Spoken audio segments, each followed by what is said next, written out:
Welcome to the Drummer Mindset, Episode 3. This one I talked to John Caldwell, who is a native of Western Carolina, and he's been playing drums all over in pretty much all his life. He starts off with a true discovery that's pretty exciting in the way that he came to the drums.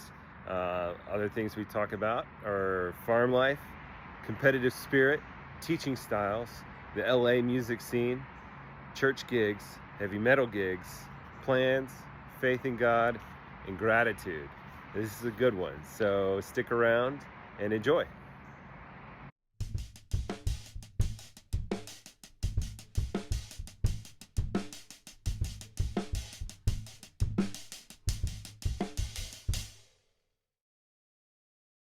Thanks so much for having me over to your house. Hey, thanks for coming, Joel. Yeah, and I also really appreciate, I put a notice out that I was doing this podcast, and you responded so promptly, just interested. That inspires me to kind of keep this going, that Awesome. kind of response. Yeah, man. Love the drums. Love everything drum related. Nice. So, and you grew up here, right? Asheville, North Carolina? yeah, Candler. Very different than Asheville, yeah. Yeah.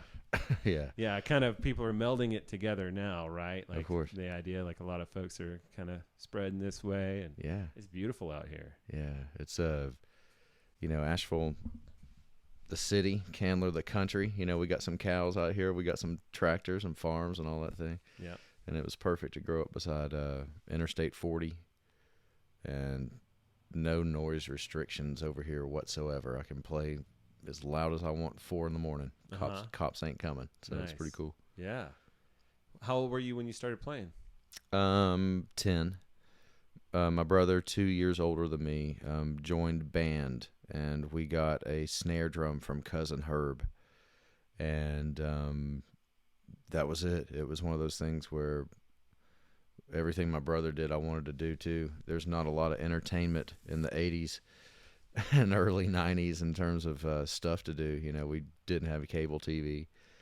Grew up on the farm. I got in a daily fight with my brother, at least one. So it was either fighting or playing the drums. Wow. And my mom realized quickly that if somebody was playing either the snare drum or later on the drum set, that my brother and I weren't fighting. So she loved it. The sound of drums were the sound of absence of blood and violence. It was peace for her. Exactly. That's unusual. Yeah. So, that's awesome. That's amazing. Yeah, man. So it wasn't long after, I started getting an interest in that. Then I remember it was records. My pop had a record player, and his most rockin' stuff he had was the Beatles. Okay. So I got to where I could climb up there and drop the needle on a Beatles record and then return to my seat, and I had a drum set that was basically an ottoman, a pillow over it, and then that snare drum with a pillow over it just to mellow the volume out in the house. And I didn't know what I was doing at all, but it was just one of the things that I did as a kid. It was I had my Beatles jam moments. Wow. And then I remember at some point my brother and I were discussing drums, and he was like, yeah, man, there's a bass drum pedal. That's how that dude's doing all that. Wow. And then at that point, I was like, wow, if I learn these motions, then the next time I go to my brother's best friend Barry's house to go pick my brother up from a sleepover, Barry's got a drum set. And I bet he'll let me play it. So sure enough. It was like complete discovery from the beginning for you. No VHS, no television, no But your internet. brother figured it out. He's getting that low end from the kick. Playing that with his foot. With his foot, yeah. So then I saw pictures of drum sets and put this all together that, hey, these motions are 3-limbed basically. And the first time I went over and played a drum set, I could keep simple beats on it, and I was just so excited about playing. And my brother and I begged Mom and Pop for a drum kit until when I was 11, we got a gray Tama Swing Star that we shared between the two of us. And metal snare drum, just, the shells were made out of some strange, particle plywood type stuff, you know what I mean? But right. It gave us that sound that we were looking for. And so really quickly I was asked to play in a middle school project with our band I shouldn't say our band teacher, our music teacher, Mr. Nolan. Okay. And this guy was straight out of the School of Rock. I mean, we had no clue. But he prepared us for performance. And when I say us, my bass player, Chris Stuber, the guitar player, Jason Reichel, our singer, Luke Reichel. And I remember rehearsals were not friendly. He would yell at us like a coach. Yeah. He would get us ready for a performance. Now, here's the trip. He fronted a lot of this stuff. So he would bring his guitar out and sing. And I think that he realized quickly, he was like, I can get these kids to where they're playing at the quality of the average band around here. Uh-huh. And it was crazy valuable for me at 11, 12 years old, having a guy who was a great singer and player explicitly tell us how to play in a band. I remember his performance is war speech. He goes, you don't go into performance and you don't go into war without absolutely trusting the people that you're there with. Okay. And if somebody goes out, even if they do something stupid, you got to have their back the whole time. And we just learned these lessons when we were 11 and 12. And that ended up, we got a band together. And we ended up playing, we opened for some people and actually made money. It did a couple times. And this is, at this point, you're still like, what, 11 or 12? I was probably turning 12 by then. Uh-huh. And we did the Battle of the Bands in Asheville, ended up second place. And that was cool. Was this like in Asheville, so like a city thing? Yeah. Wow. Yeah, so it was like, I don't know how many bands were there, but I just remember it was a big deal that we got second place behind this band Sideshow, which was one of the biggest kind of heavier bands in Asheville. And this was like the late 80s, early 90s? Totally. Uh-huh. Yeah. So if I was 12, it's, 90. Okay. So I remember they invited us to come to their rehearsal spot. And we were, the guy had a double kick drum kit. He was awesome. I remember this guy was just a sick drummer. Yeah. So that's kind of how I started getting into the game. Wow. So before that, did you have any formal training?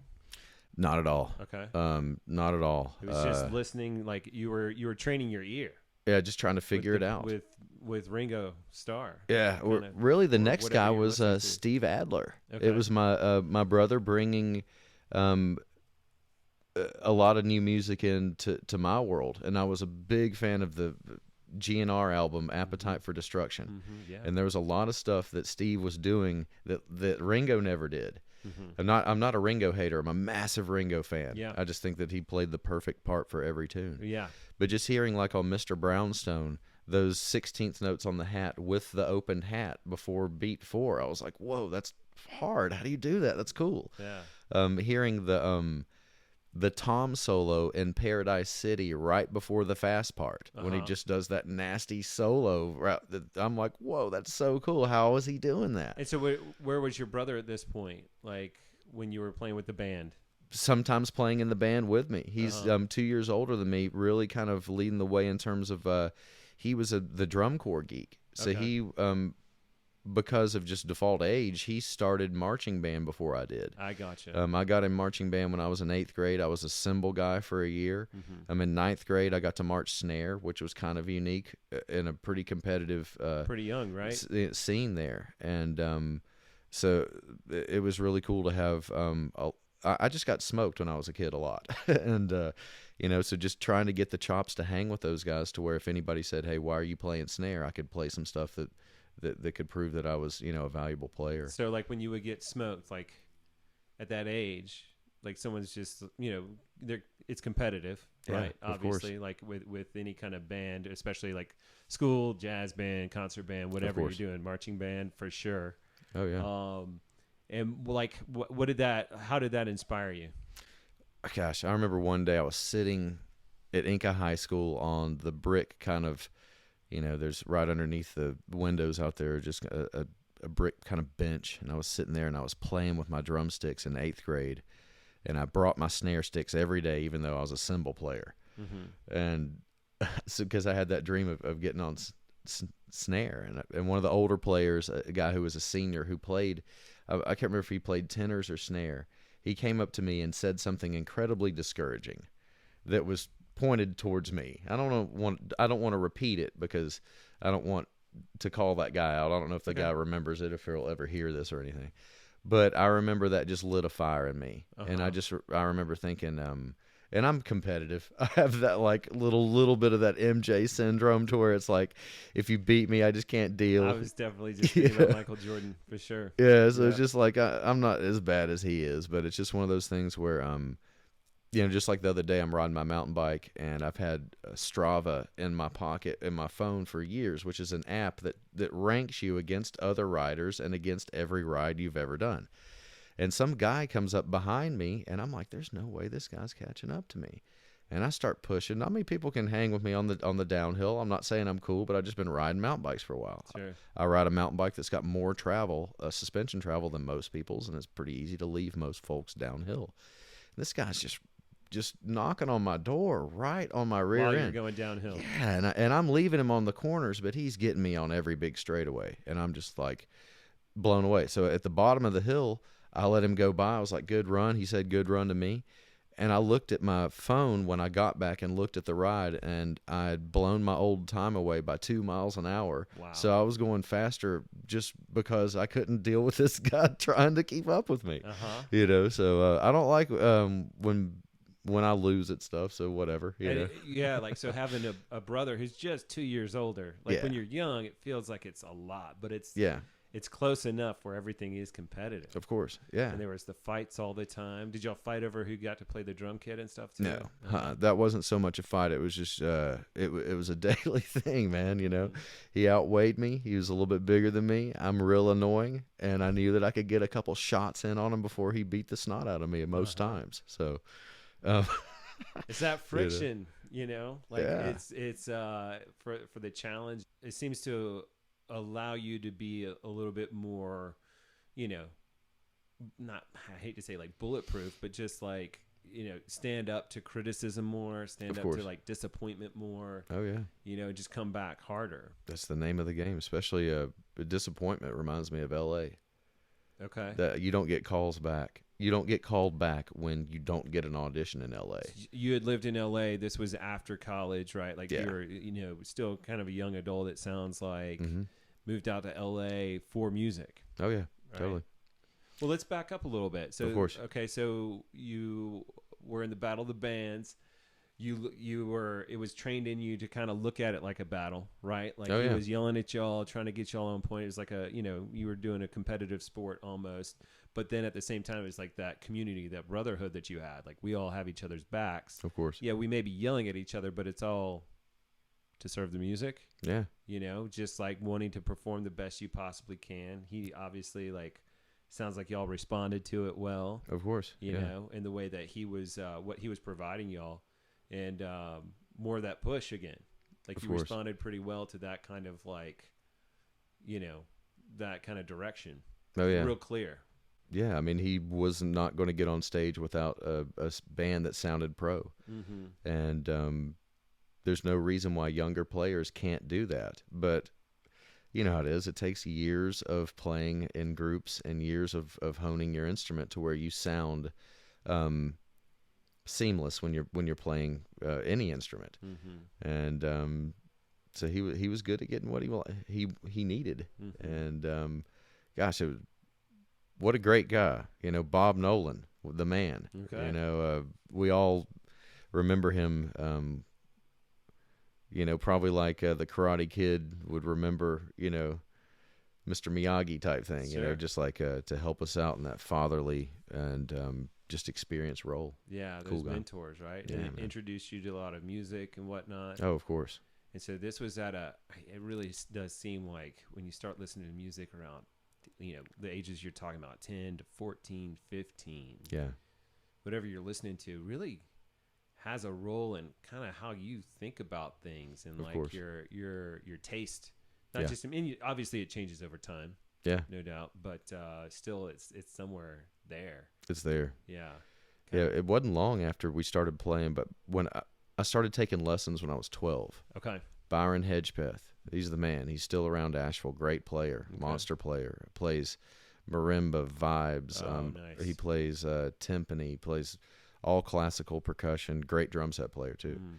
And when I got in there, he's like, "You guys are already playing well, but I'm going to teach you to read, and I'm going to." Brought y'all all in. Yeah, my brother and I took drum lessons together. Got it. Yeah, this was back in the day, man. So we took drum lessons at a musician's workshop with Byron. Mm-hmm. But yeah, I remember he was like, here's John Bonham, here's Led Zeppelin, and I thought it was old people music. I wanted to play Metallica. Okay. And it took me a while for my ear to catch up with my hands because, you know, I was a young guy and a lot of friends were athletic. I was almost making basketball teams, you know what I'm saying? Like athletic enough to do that when I was half the size of everybody my age type deal. So it was one of those things where I don't know, that's kind of a big deal at that age. It took you a while for your hands to catch up with your ears, or did you say the other way? Yeah, my ears. Tell me more about that. What does that mean? Well, when I was a younger dude, one of my first passions was heavier music. Mm-hmm. You know, when I first heard, you know, the pop stuff in 1990, you know, it was like it's not that hard to handle the Tone Loc and the MC Hammer, and I just didn't have a big musical palette. You know, not a lot of people had shared a lot of stuff with me. So to me, difficult was good. Athletic was good. When I was like 11 and 12, I was like, you know, if this stuff is hard to play, then it's going to be because it's faster or more athletic than some other part. And so as I started to learn to play, the stuff that kind of really I gravitated towards were, you know, tunes like Damage Incorporated by Metallica, which you'd kind of have to hold 200 beats a minute with your hands to be able to play that song. Yeah. And so I could do that, but I didn't know how to play Good Times, Bad Times. I'd never learned how to play a proper blues beat. I didn't know how to, you know, I could make a lot of noise on a drum set, but I didn't know how to make music at all. I hadn't learned how to listen at what the sounds were that were coming off of my drum set and adjust them. It was just like, you know, this physical motion turned into a sound, and I wasn't necessarily listening to that sound that much. Okay. And I think now that, you know, I'm a little bit older. Feel for you. Yeah, it was just like, hop on board, buddy. I'm the tempo, I'm the backbeat, I'm the downbeat. Let's do this. And so that was kind of like the way I thought about it, because I remember Mr. Nolan would yell, he's like, don't drag through here, don't drag through here. We were doing Back in the USSR. It's just, you know, just has some fills, and you kind of have to push through the tempo with that. And so I remember thinking, hey, I'm the tempo. Let's make it work. I wasn't listening to bass players. I wasn't. And then as I started playing in money making bands, really was the first times where I really have learned to play with a pocket. And for me, what that is there's 3 tempos you can play correctly to a click. One is just dead on to the click. You're trying to just make every musical phrase land right with that click, not push it, not pull it. The other one is like the Alex Van Halen style, where he's on the gas pedal. He's not rushing, but he's urgently pushing through every musical phrase, and I love that style. I love it too, because I just have this image in my head. There's you know, times when he would play with like tailpipes coming out of his drum set, right? Extinguisher on the kit every time. Like, it was just, the man. So yeah, foot on the gas for sure. Yeah, the man. Not spoken about as enough, like when we talk about Van Halen. As a band. Yeah, he just has that kind of the feel is it kind of incessant and adds energy, and it's just kind of like this almost something's about to happen feel from his drumming, and it's just so cool. The opposite of that is this guy John Bonham, who really, in my opinion, no one has played drums like that since him. And his boy, Jason, is the closest thing that we have to someone who can play drums like his pop. Interesting. And I saw him live, and I was just like, God, how cool, how difficult, and how cool, and how beautiful is this guy's art. As like an open kind of rock drummer that just kind of breathes a little bit more, right? Is that kind of what he's not rushing, he's not dragging, but he is holding that beat back like the dude in Braveheart, where he's just like screaming at that army, making them stay back, all that energy that could just so easily. He's like a dam, Hoover Dam of rock and roll, just holding that energy back, and because he's doing that, it's so powerful. Yeah, and also like with that too, it seemed like he made the space for like doubles on the kick, right? Like you couldn't get a job if you couldn't do doubles like John Bonham. It's like around the 70s and 80s. Like if you didn't know how to at least finagle that or suggest that in some form or fashion. Like you weren't as hireable back then, right? So yeah, I love the way you're thinking about that, because I always thought of him not quite like Keith Moon or somebody who's just like, just animal going crazy, right?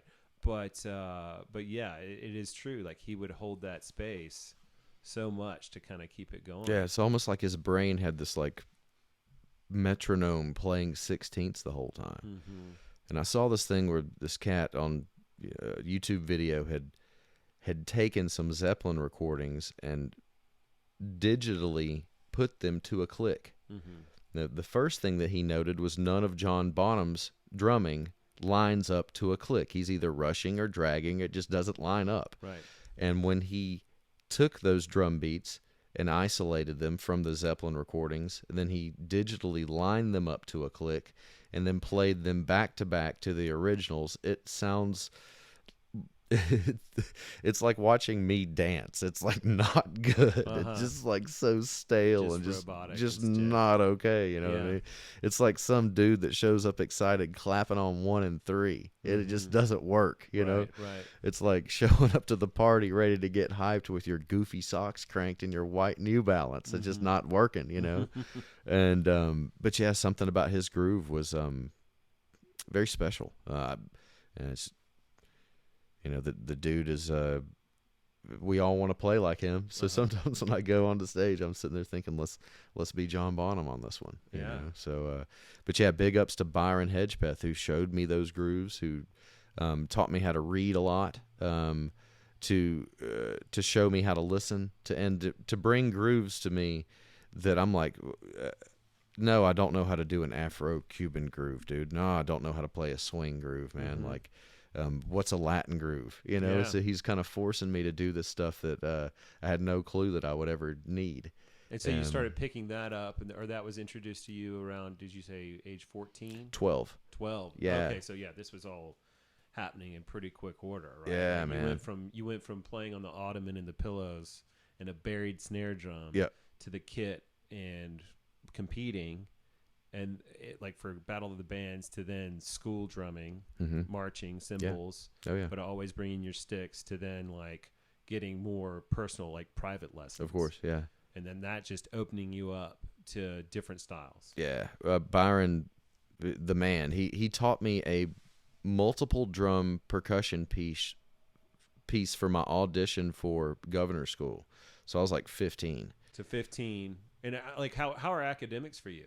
Growing up, my parents are geeks. We were required to make A's. Okay. Yeah, my dad. And what kind of farm did you grow up on? It's this one right here, man. So it's about 40 acres, and it's when I was a kid, it was cigarette trees they grew.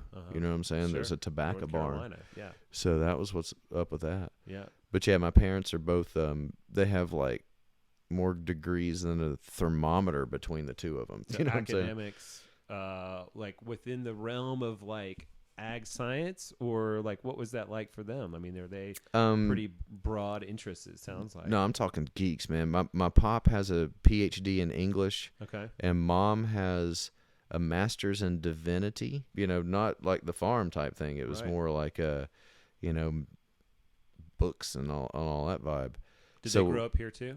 Yeah, mom grew up in this house. This great grandpa built this place in 1914, and then my dad Wayne is from his family's from Haywood County, and his pop worked at the Inca plant. So they met at UNC Chapel Hill. Gotcha. So it was one of those things. When I was a kid, I was watching Carolina games, and my parents were like, "You're going to Carolina." I was like, "Okay, cool," So I just knew that when I was a younger dude, that the degree was just going to be a part of what I was going to do. Gotcha. And I didn't have the bravery to move to LA when I was 17 or 18. Okay, but it sounds like that was still in the back of your head. I knew that something was going to happen, but I didn't know what. And I knew that I needed to get a degree. And so thankfully, with the governor school thing, Byron prepared me with that multiple drum piece.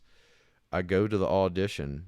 I bring a 36-inch concert bass drum on wheels and 6 concert toms. Okay. I set the thing up. The guy's looking at me like, bro, this better be good. I set it all up. I pull the piece of sheet music out. It's mega. It requires 2 stands. I look at the guy. I'm like, "You ready?" And he's like, "I've been ready." Right. So like I play through the part, and then he looks up at me and he goes, "I've played that part many times because my college professor wrote it." And I was like, "Okay." And then I got my stuff and bounced. I was like, I don't know if I wrecked that, or I knew I played it right. I didn't mess anything up. But I thankfully got into governor school. That was a big deal. Yeah. And that was kind of like an in into college because my SATs weren't super hyped. And I was kind of like borderline to get into UNC Chapel Hill. Okay. So, and then I got in there, and man, it was a trip. Like I didn't even know that I was going to be a musician. Mm-hmm. Like I show up and I was like, what do I do? I couldn't have my drum set. You live in a dorm. All these guys are playing in rock bands around. I don't know anyone. Mm-hmm. I'm starting square one. I really didn't know what to do. Okay. By the I think end of my freshman year, I've got my drum set up there, and I'd only played with a couple just random bands. Where did you find a place to put it? I hid it in my dorm room because my freshman roommate didn't come back second semester. Okay. So I had a single, so I just piled my drums in there. Okay. So it was pretty cool. But I couldn't play them in there because Right. it's a 10-story high So you would rise. load up every time you would go Yeah, I play didn't have a with car either, so I'd have to. So you made friends. Yeah, it was not cool, man. So finally, my junior year, I got my drums in my bedroom, and the guys that I lived with were cool with constant double bass drumming in the house. That was the same year that, Steep Canyon Rangers played in our backyard one time. Oh, wow. And I started playing in a band called Vibe Merchant. And then at that point, I decided, I was like, I'm going to major in music. I remember my guidance counselor was like, dude, you kind of need to come up with a major, bro. Like, we're all over the map. This is junior year. Yeah. Uh-huh. And I was like, well, how about music? He goes, do you know how hard that's going to be, bro? And I was like, man, I can rock the house, brah. Like, what's wrong with my drumming? Mm-hmm. And, I was still, like, naive, still an idiot. I still thought I could play at that point, And so you were just doing kind of general studies stuff, or like just kind of I was all prereqs over the place, or man. whatever. Yeah, trying to take slack classes. Mm-hmm. And so he was like, well, you don't play melodic music, dude. Like, you don't get it. Your tests are going to be spell a 13th chord on the 7 in B minor. Okay. You going to be able to do that? And I'm like, be what now, bro? Like, I'm old enough. I'm not a minor. So he's like, it's going to be hard. If you want to do it, go for it, but you're going to suffer. Mm-hmm. So, I'm a drummer. We do stupid stuff all the time. You know what I'm saying? I was like, let's go for it. Uh-huh. And at that point, I learned, man, you're so far behind in theory. I was the last one in every theory lab and every theory class and every theory test. I would draw a keyboard. I'd draw 2 octaves of a piano keyboard on the top of my test, and that's the only way I got through this stuff. Okay. It meant zero anything to me, except spell whatever chord and this, and I would just write it out. I'm like, well, this is it. Dude, it was a trip. Like, after every test, I'd be the last one in there, and I would give my paper to whatever professor or TA was in there and say, I'm a drummer, have mercy on me. And then I would just leave. And I somehow scraped through all those. I actually did okay on a lot of that. But man, I'm telling you, I had to sight sing in theory class before and after vocal majors. Yeah. I had to play piano in theory class right before and after piano majors. That's a bummer, man. I'd always, they would smoke me. I'd be like, I can smoke you at drum set. That's what I'd always tell them. But it was, man, a lot of just not humbling. I'm talking like humiliating moments. Yeah. Where I'm just like, man, am I even supposed to be around here? Right. And so jazz band, dude, I got smoked. I didn't even make jazz band my senior year because there were so many good players, and the guy straight told me, he was like, man, there's so many good guys, you're going to have to shed and come in just like the freshmen. Didn't make it my senior year. So there was a lot of successes. My band was doing well. So your band outside of school? we were playing a lot, and that was going great. And what kind of band was that? rock and roll, man. Uh-huh. Yeah, just doing a lot of Jimi Hendrix and that type of stuff. Gotcha. And then just like gigging around Chapel Hill? Yeah, just like all around Chapel Hill. Making a little bit of money, thinking it was a lot. You know, Sure. like sitting there going, "Yeah, we made 50 tonight." Yeah, Right, it was so right. cool. Didn't lose money. Yeah, That's kinda exactly. like what you always hope for. Exactly. So, at that point, a year after graduation, less than a year after graduation, I thought to myself, my life is way too easy. We're playing a show every week. I'm working at the bicycle shop here. Couldn't pull me out of Chapel Hill at that point, man. It was just too much fun. It was like all my homies were there. We had graduated. We didn't have to think about school. All I got to do is make it to the bike shop for, 5 days a week, and which was a fun, easy job with all my buddies there, all my crazy friends. Yeah. And so I thought to myself, man, I'm going to be 40, 50, 60 years old in Chapel Hill, and that's fine. It's not a bad life to live. Okay. But I was like, I'm going to go ahead and pull it up and move to L.A. And I had a good buddy, Chris, a good bass player buddy of mine who just moved out there like 6 months before. And I contacted him. I was like, how is it?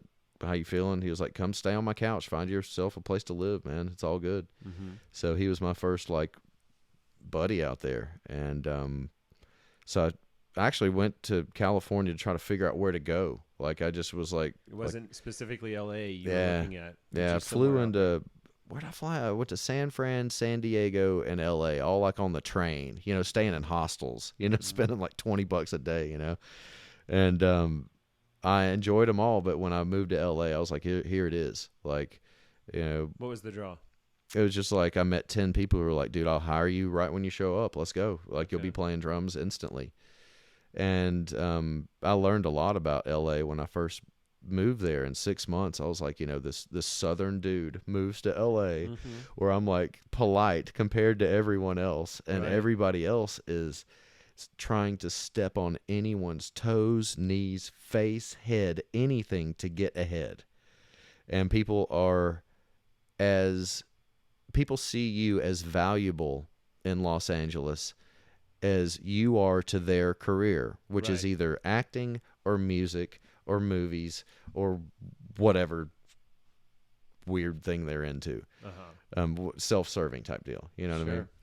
So, man, it was a tough 6 months. All of a sudden, I was Southern. I didn't know I was Southern until I moved to LA. And Right. people are like, where are you from? I'm like, North Carolina.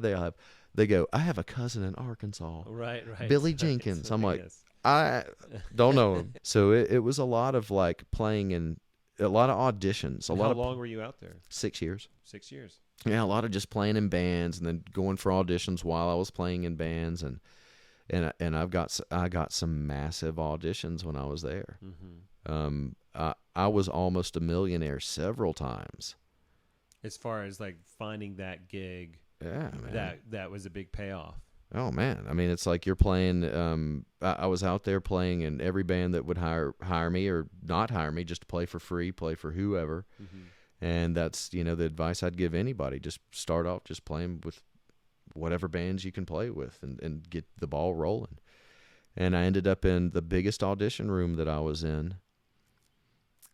Well, first I'll first tell the scariest one. The scariest one was Machine Head's guitar player and Cold Chambers bass player put a cattle call ad up on Craigslist. Drummer needed. Didn't say any requirements. It said, here's the place, here's the time, bring your own sticks, blah, blah, blah. And it was at my rehearsal studio. I was like, cool, this is going to be like home court advantage, Okay. Like I'm used to playing here. Like this is the closest one to my house. I'd had my drum set up there before, and it was one of those things where I was like, this is going to be pretty cool. I showed up that day, and man, it was a cattle call. There was almost 100 guys and girls there showing Wow. up for that audition. And they had a manager type guy come out front and say, hey, everybody, if there's anybody that needs to go first, let's have them go now. We're going to try to give you each a song. We didn't know there's going to be this many people here. If you don't get the whole song, we still thank you for coming. We really appreciate you guys, and thank you so much for coming to this audition. There was a chance to listen to the tune. So there was the tune on. It was one of the tunes from Coal Chamber. So it Okay. said, learn this song type thing. You're a drummer. It was 4 on the floor the whole time. Okay. That's it. Mhm. It was like another one bites the dust, but a metal song. You Right. know what I'm saying? So They're it's like, just trying to get a sense of your feel and I don't know, man. They chose the easiest song on earth. So I was hoping it'd be a little bit of something, choppy or something that you could kind of differentiate yourself. So we're all in the hallway. This is a familiar hallway to me. There's all these metalhead-looking drummers. They're all packed in the hallway. And the first auditions, everybody played the song. Everybody got a conversation, then out. And we were kind of getting used to about a 5 to 7 minute cycle. That lasted about half an hour. And then pretty soon it was down to a half a song. Pretty soon it was down to a chorus, to the chorus. Pretty soon it was down to 5 seconds. There were grown men crying walking out of that room. They were axing people in 5 seconds. wow. You could tell the vibe in that room was sheer frustration. Mm-hmm. They were looking for Tommy Lee, and they weren't getting him. They were sick of it, and dude, I'm telling you, I was walking into a guillotine at that point. Okay. There were people hugging before they walked in with strangers that they'd never met before. Wow. I remember the best advice I got was from some stranger goes, dude, you've been playing drums for your whole life. It ain't going to change how you play right now. Go in there and have fun. Yeah. And, dude, I'm nervous even remembering that day right now, man. Mm-hmm. So I walk in. The guy's he looks at me like, he gives me the scowl. I sit down. I get everything ready. I look up. The cymbals on the drum set were not round. I'm talking like Pac-Man cymbals with chunks out of those things. Uh-huh. The drum set is worth a total of maybe $45. Okay. The stool wouldn't sit straight. I was about to make You're the like biggest. looking for the hidden camera. Oh man, Right? I'm about to make the biggest audition of my life on something that is just the turd of all turd drum sets. Mm-hmm. I look up. They're like, "You ready?" I'm like, "Let's go." I click the tune off. We start it, and I shut my eyes, man. I don't want to physically watch them wincing. I'd rather just have them scream at me, "Get out of here, bro." Right. Right. I shut my eyes, and I play as accurately, as loudly, and as passionately as I can on this drum set. Okay. I realize that I've gotten through a verse. I realize we're in the chorus. Okay. I realize we're in the second verse. And I mustered every bit of energy and every bit of bravery I had to crack my eyes open. And I cracked them open, and I started kind of looking over, and both of them were banging their head. Okay. And I'm like, "We're here, bro. Let's go." So by that point, I'm in face kicking mode. I'm like, let's beat this $2 drum set into make it worth $1. So we finish up, and they kind of look at each other, this vibe of like, yeah. And they're like, "All right, we're going to play it again, and I want you to add some stuff to it." Okay. And I'm sitting there thinking, bro, you can't really add a lot to this dance feel 4 on the floor metal tune. So I play the same thing. I try to add a couple things to it, and then they stop, and they just kind of look, and they're like, "Let's hang out for a minute." Okay. I'm like, "All right." So we all sit down, and the guy's grilling me about my music degree. He's like, "You got a music degree? What's up with that?" And I'm like, "Well, yeah, it was kind of like a thing that I was going to go to school." And he was like, "You want a beer?" And I was like, "Man, I'm good, dude. Thank you." And I turned the beer down. So whatever. We continued to talk, and then he just kind of, you could tell he didn't like my music degree, man. So I feel like I'm in this conversation defending my music degree, trying to kind of smooth it over, kind of smooth it over like I'm, it's, like no. Of all the blocks, like I that tends to be what we talk a lot about on this podcast, and for the block to be, it's interesting how it comes up, yeah. Right? But it comes down to like, so you have training? Yeah. Like you are so interested. You're such a nerd about music. That yeah. You So spent your time on this. Of course, dude. So I felt like I was kind of like on trial. And then when we finished up, you could tell the vibe when I walked out was like, man, we liked that guy until we talked to him, Do you feel like not taking the beer was also another like limiting factor for that? Yeah, it could have been, man. Yeah. And I was just one of those things where I was like, in my mind, I was like, that's the last thing I need right now. If they ask me to play more, if they ask me anything about music, I just kind of, alcohol and me, I just don't do it well, man. So you tried, like, you've experimented with alcohol Oh in the yeah. past and Oh stuff, yeah. but it was like at In that college, point, yeah, I in drank. college. But at the point that you moved to LA, you were like done with it. I wouldn't say that. I drank in college, but during the time when I was in LA. Since then, I haven't drank in like 5 years or 6 years, something like that. I don't even know. But when I So lived, it's not super important to you as far as sobriety. It's just something that you left I walked alone. away from it, man. I really did. I kind of looked and I said, you know what? That's something I don't need in my life. I haven't drank in a few weeks now. Let's put this to bed. Something that strikes you know? me about, like, as I'm sitting here listening to your stories and kind of getting to know you, like you make a decision pretty like quickly, like or maybe not quickly, but like you're convicted. Yeah, once I decide it's on, let's go. Right. Like if it's going to be, you're going to race this guy. Yeah. You don't know this guy from Adam. Yeah. But you're just like, we're going downhill. And yeah. You're on my tail. So that's not going to happen. You're not going to pass me. Of course. Right. Versus like your brother's beating you up. You know, yeah. You're going to try to get a few licks in, even though you know it's coming otherwise. Yeah. Right? Oh, yeah, but you're not going to make it easy. So you have this resolve. Yeah, right? I guess you call it resolve or just stubbornness or me being a natural pain in the butt, whatever it is. You know? Probably all the same parts of the same bird, or different parts of the same bird, right? Yeah, man. So it's just like, so that's interesting. So it's no matter like who, like what other ideas come in, this guy who could could be the path to you making that $1 million gig, right? Like you're not having to be. I don't know, man. It's just one of those things where looking back, it's like, well, what if I would have gotten in that band? What if I would have played with them? Right. Would that have been good or not? Who knows, man? And it's like with all the mistakes that we all make as not only players but people, it's I mean, the Bible straight says that we can plan our steps as much as we want, but God's really the one that's kind of like in charge of all that stuff.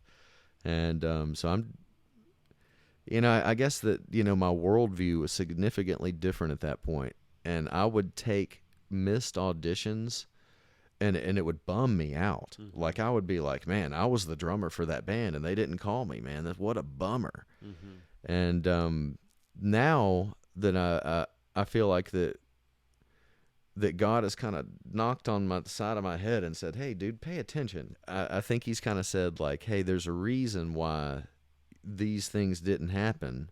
Maybe I wasn't ready for it. Maybe if those things did happen to me, I would have used any, good thing or blessing for that, for something that's absolutely not good for anyone. Uh-huh. And,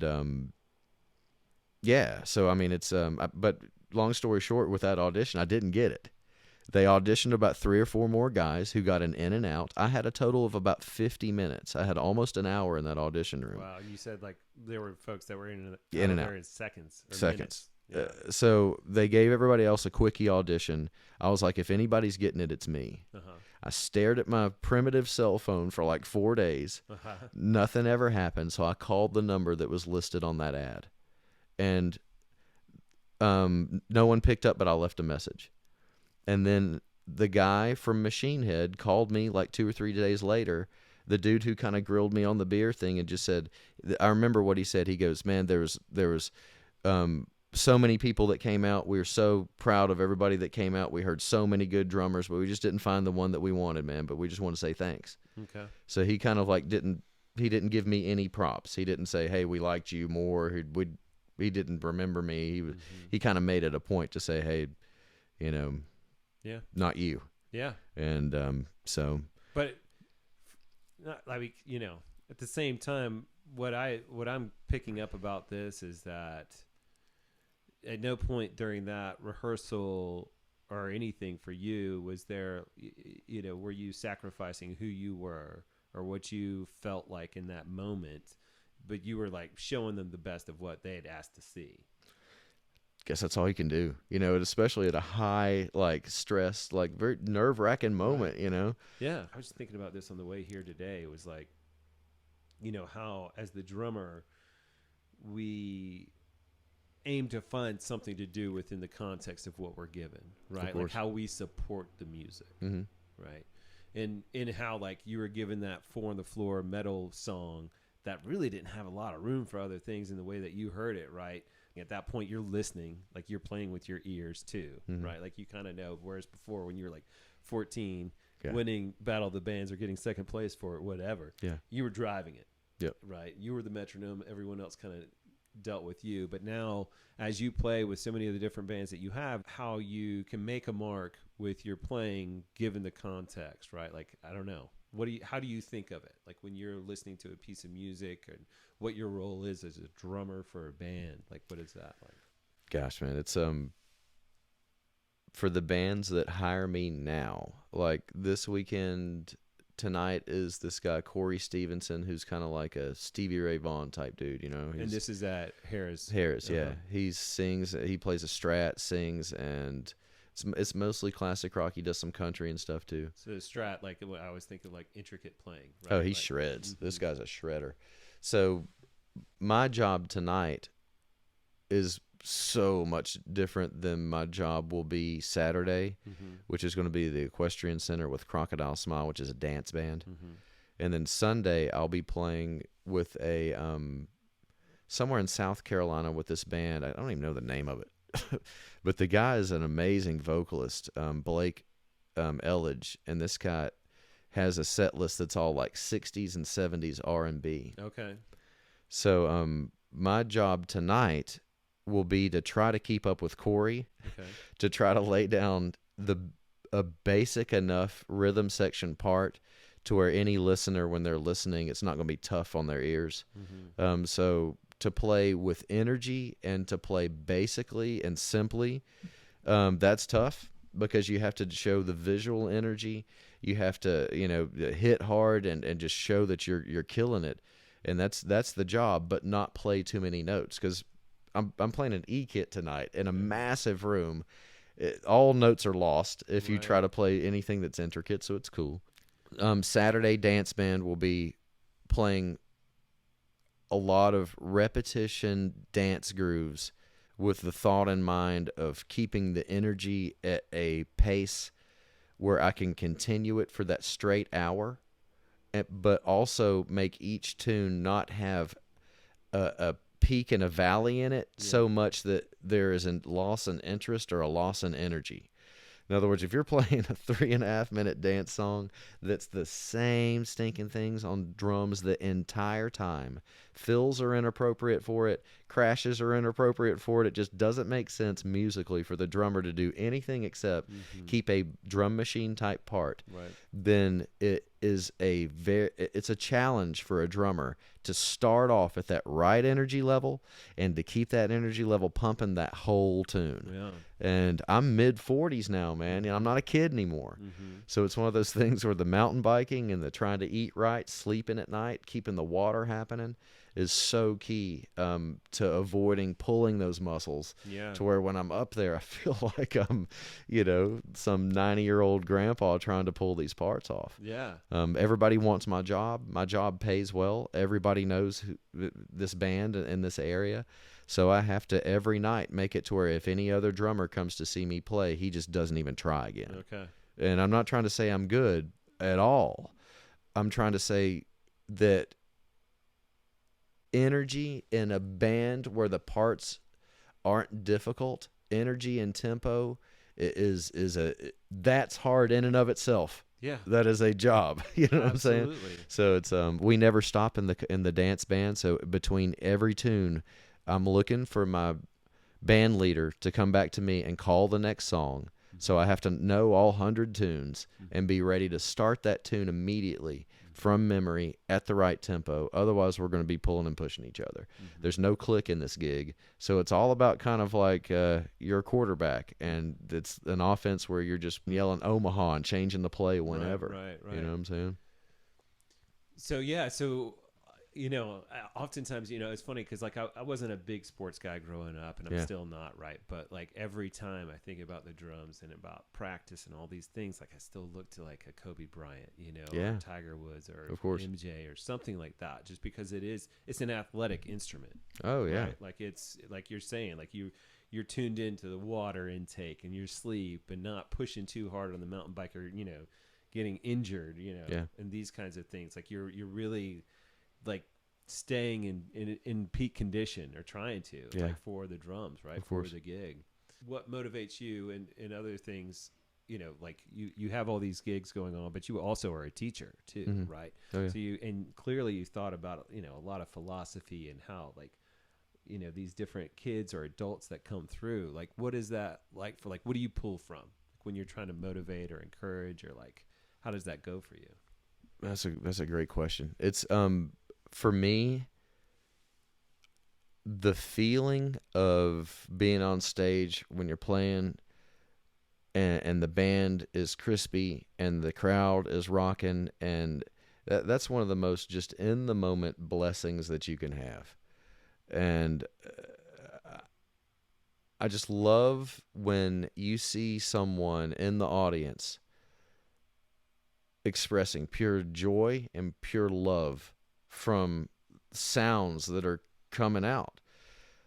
Now at church, that, in my opinion, that's the purest. That's my favorite shows, quote unquote, that I've ever played. And they would be yelling at me at church life. They'd be like, "It's not a show, John. It's a service. It's very different. You've messed up in your vernacular there, my friend. You need prayer." But it's one of those things where to play when people have a certain amount of at least perceived purity with the lyrics and the music, and they've gone to a spot in their heart and in their life and in their day that day where there's something bigger than them that they're connected to. Yeah. And when all that happens, and when I feel like I'm right there with the click, and the drums are the what I'm hearing in my head before I hit them, in terms of just tuning and sound, and everything feels right. That's tough to beat. So when I have that feeling, I don't even know what to call it. Face kicking on stage. Yeah. Hopefully for God, but if it's not for him, it's still for God, even if it's secular music for me, because it's like the blessing from the tithe, from the provision, from my health, from just being up on stage with my buddies. This is something I love that it sounds like you've kind of always had this idea or this motivation in your playing, and it sounds like in a lot of what you do, right? Your higher power, like what? Dude, not at all. No. When I was a kid, it was the different motivation. Mm-hmm. I was the shrimpiest little dude in the world, and when I started playing drums, people looked at me with like, oh, there's there's shrimpy little John. There's John. He plays the drums. He can play Metallica. He can do this and that. You know, like I just got cooler. Yeah. And I just thought that was cool, and it became an identity for me. It became one of those things where instead of just getting cut from basketball teams, I was important, and it was so that was cool. So like these times what you had mentioned, like where it was beyond humiliating, like when you would have to perform around, like in music theory, around these other like piano players or vocalists or whatever, and you'd have to kind of get in their wheelhouse. Like your identity was not there as much. But if you didn't get the call, you know, for the drumming gig, like that was a big blow. If your Massive. Identity was wrapped up in Massive. like that, right? It was weird. It was like I grew up in church. I avoided any church life really from like 15, 16 on. Okay. I was like, you know, this is school. This is like it's my Sunday morning. It's like, it's a business. These guys are stealing money from these old ladies, man. This is wrong. And I just kind of got that mentality and kind of got over it. And it was, gosh, I'm 44. I think I was like 35 when I picked up a Bible and started reading it. And then within 3 days, I was like, whoa, man, whoever wrote this is God. But I hadn't, like, you know what I'm saying? It was like an oversimplified thing. I was like, whoa, God wrote the Bible. You know what I'm saying? Like, it just tripped me out, like blew me away, you know? And I'd go up to people and... You had been around this, like, all growing up. Yeah, stuff, but like I just avoided it. Didn't care. You didn't internalize it. I didn't really care, man. I didn't, you know what I mean? It's like if you're not hungry, you're not going to eat. But if there's a lot of food in front of you all the time, you just kind of take it for granted. So it was one of those deals where when I started reading the Bible, I would tell people, dude, God wrote the Bible. And they're like, duh. And like, you know, so like my epiphany, which was like kind of like powerful to me. Right. So a lot of people were like, all right. And it kind of bummed me out. There were people who were like, whatever, weirdo. And so, I started going to church and started kind of doing all that stuff. And it kind of changed the way I thought about like big gigs and playing and In what way? the whole deal. Well, it was one of those things where I'll give you an example. Like I met this cat at Food Lion. So it was wild. He worked at Food Lion. He was stocking cheese. My buddy Andrew. So I met this cat and we kind of became friends. I invited him to church. He was like, man, that's so cool. You're pumped up about God. But I'm in a period in my life where I'm kind of pulling out of church. I know the Bible well. I've taught Sunday school for years, but I'm just kind of at a healing moment in my life where but thank you, man. If you ever need prayer, let's talk. And as we talked, I could tell. I was like, man, this guy knows the Bible. Like, that's pretty cool, Like, he really knows it well. And I got a sense of wisdom from him. And I told him about a gig that I was thinking about getting, and I was asked to audition for it. And it was this gig in Asia to where you stay in 5-star hotels every night. You rotate hotel to hotel. So you stay for 5 weeks in each one. One's in Singapore, one's in Qatar, one's in Thailand, one's in Shanghai. So it's just like it's all these, big Asian and one Middle Eastern city. And they're into getting American players to join these groups, and they pay for everything, like room and board, the visa and the flights, and then you bank $2,000 a month after that, which is crap pay. But they turnkey it. Like if you want to go play in Asia, it's like a turnkey thing. Right. So I was like, maybe I'll do this. So I told this dude about it at Food Line. And I'm like, what do you think about that? He goes, well, do you think that you could handle that gig in terms of your morality and in terms of your responsibility? And I was single at this point. I was an unmarried dude. And I was like, well, there's going to be a lot of temptation involved at this gig. Mm-hmm. He goes, well, do you think that you could stay close to God and focus on your biblical studies and your walk if you had that many temptations? And I paused for a second, and the raging answer that came into my mind and heart was like, no way. Yeah, you knew like immediately with that kind of question. Are you joking? Like, and it's not that I don't consider myself a weirdo, but there's just I'm a human being. You know what I'm saying? Sure. Like, there's only so much that anybody can take before they break on stuff like that. So and I told him no. I was like, I really don't think so. And he was like, well, there's your answer, buddy, on that gig. And I had a sense of peace about that for the first time in a while.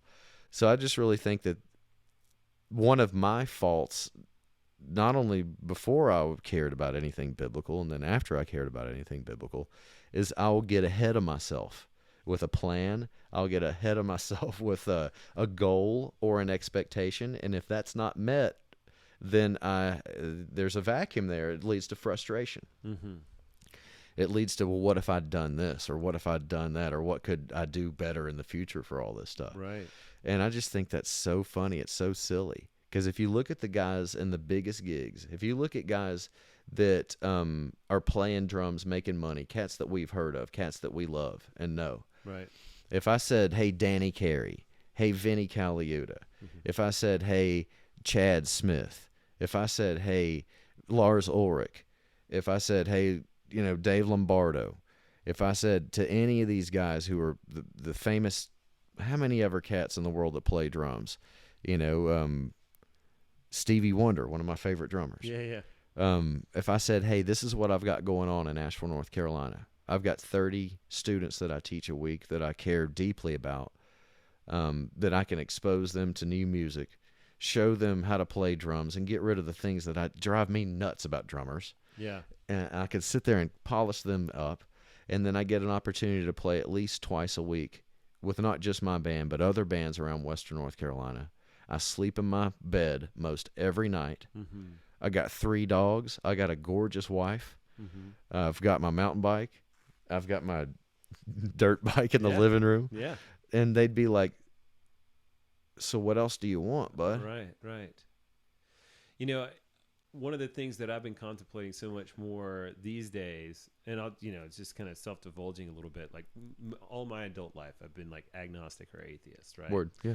And one of the biggest blocks that I've been coming to realize as of late is that, or maybe before we start with the block, like we come up with the idea of like when you're playing music, like when you get to play music or any kind of art, if you're like involved with it and you're making space for it, you're serving, like you get to enjoy a higher level of consciousness is my experience Of course. Yeah. right?